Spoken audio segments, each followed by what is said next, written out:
Hey everyone, it's Danielle Taylor with Keller Williams Realty here on the beautiful Outer Banks. And guess what? It's Stats Day.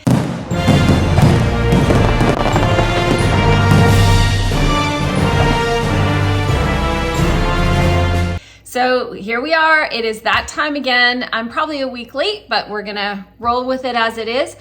Just a reminder that all of this information is courtesy of the Outer Banks Association of Realtors, and it is for data through July 31st, 2024. All right, so let's dive in. So, first thing we always talk about is unit sales. So remember, this is single family residential. This is for all of Dare County and Corolla, including 4-wheel drive, okay? All the data we're talking about. So single family sales, unit sales year to date, 2024 are down about 1.9% over 2023. So we have actually made up quite a bit of ground. So we're only down just under 2% now year to date over last year. July over July, interestingly enough, we are actually up about 34.6%. So we're definitely trending up over July. And we're up about 11% over where we were in June. Okay, so it's an interesting statistic. It'll be interesting for us to follow, and it has helped us make up some ground versus where we were tracking year to date earlier this year. Looking back to 2019, which we've been doing just to kind of see how things were, we are down about 20% versus what we were seeing in 2019, okay? So sales units are still down, but we've made up a lot of ground. Inventory. So new listing inventory year to date is up about 29% versus where we were in 23. And of those new listings that came on the market in July, about 26% of those are already under contract or sold. Okay, so that's down a little bit from where we were last month, but we are still seeing stuff move quickly when it's priced appropriately and it's appropriate to its value, which we know. And those ones that are part of that group that did go under contract already had an average days on market of about 9, which is down from 11 last month. So those went pretty quick. New listings compared to June, we're down about 1.9%. So we had about 1.9% less new listings come on the market in July. But they're up about 6% July 24 over July 23. Okay, so I think the bottom line from the inventory perspective is that we are still seeing more inventory come on the market, and we are still seeing less units selling. So that delta has closed a little bit this month, but we are still seeing that. The next thing that we always talk about is how is that affecting price? So the median residential sale price year to date is $715,000, and that is up about 7.5% from where we were in 2023. So our prices still remain strong, and there just does not seem to be an end in sight on that. Interestingly, the median sale price for all of the properties that are currently under contract is $750,000. So remember, I just said our median year to date sold is $715,000. The under contract is $750,000, and the actives is $809,000. So the gap is still there, but I will tell you, last month when we did year to date, last month versus actives, the gap between the under contracts and solds and actives was much bigger. So that gap has come down, which means that both of those sides are moving closer together, which is really going to be interesting for us to watch. So we'll see if that translates into a median sale price change over the next little bit.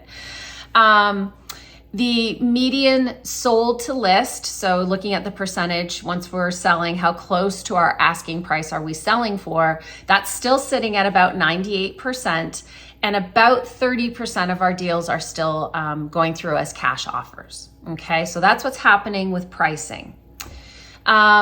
We also like to always look at what kind of price reductions are we having to adjust and how is that trending. So year to date, about 36.5% of the properties that have sold had to do at least one price reduction before they sold, okay? And that is versus 30% in 2023. So that has gone up a little bit.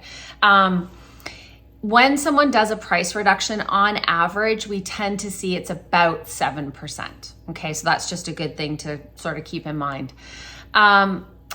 If a property had to do a price reduction, so of that subset year to date that sold that did a price reduction, those ones in the end ended up selling at about 88% of their original asking price and 95% of their final asking price.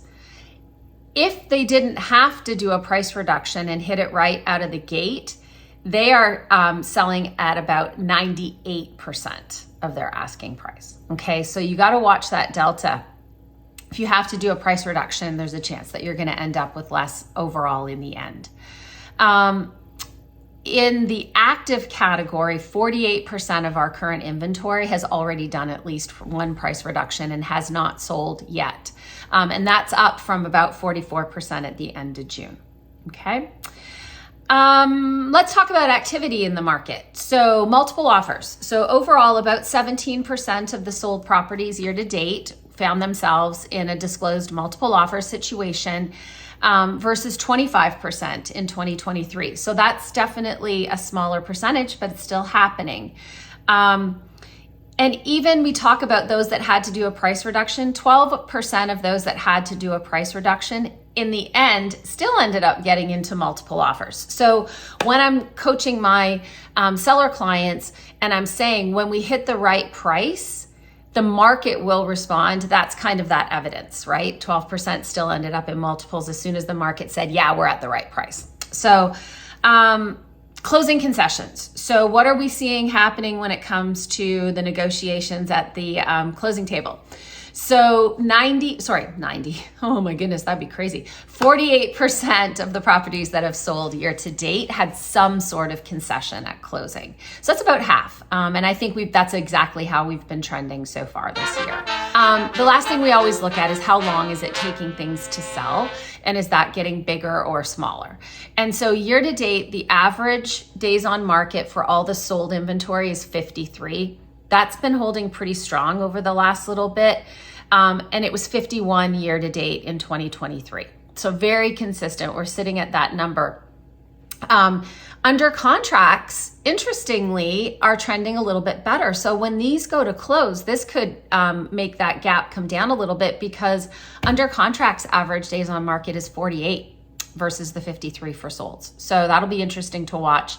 Unfortunately, our friends, the actives, continue to climb. Last month, the average days on market for actives was 84.